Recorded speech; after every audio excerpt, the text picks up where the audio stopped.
ಈ ಕಾರ್ಯಕ್ರಮದ ಪ್ರಾಯೋಜಕರು A Shankar Shetty and sons, KR circle, Mysuru.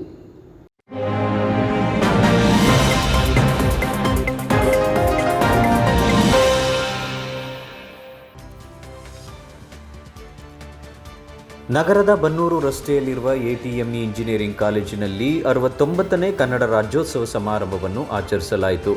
ಇದೇ ಸಂದರ್ಭದಲ್ಲಿ ವಿದ್ಯಾರ್ಥಿ ಕೌನ್ಸಿಲ್ ಪದಾಧಿಕಾರಿಗಳು ರಾಜ್ಯೋತ್ಸವದ ಲಾಂಛನ ಅನಾವರಣಗೊಳಿಸಿದರು.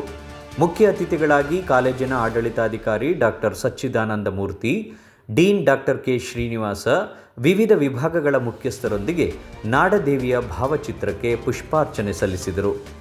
ಇದೇ ಸಂದರ್ಭದಲ್ಲಿ ಆಡಳಿತಾಧಿಕಾರಿ ಡಾಕ್ಟರ್ ಸಚ್ಚಿದಾನಂದ ಮೂರ್ತಿ ಮಾತನಾಡಿ, ಪ್ರತಿಯೊಬ್ಬ ಕನ್ನಡಿಗನಿಗೂ ಮಾತೃಭಾಷೆಯ ಬಗ್ಗೆ ಗೌರವವಿರಬೇಕು.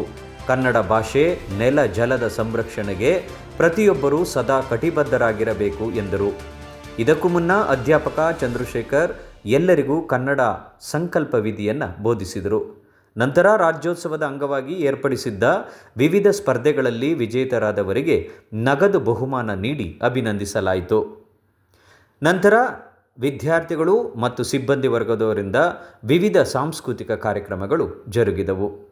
ಸಮಾರಂಭದಲ್ಲಿ ವಿವಿಧ ಇಂಜಿನಿಯರಿಂಗ್ ವಿಭಾಗಗಳ ಮುಖ್ಯಸ್ಥರು, ಸಿಬ್ಬಂದಿ ವರ್ಗದವರು ಮತ್ತು ವಿದ್ಯಾರ್ಥಿಗಳು ಭಾಗವಹಿಸಿದರು. ನನಗೆ ಇವರು ಒಬ್ಬರು ಪದವಿ ಶಿಕ್ಷಣ ಪಡಿತಾ ಇರೋ ವಿದ್ಯಾರ್ಥಿಗಳ ಅಂತ ಪ್ರಶ್ನೆ ಮಾಡಬೇಕಾಗುತ್ತೆ.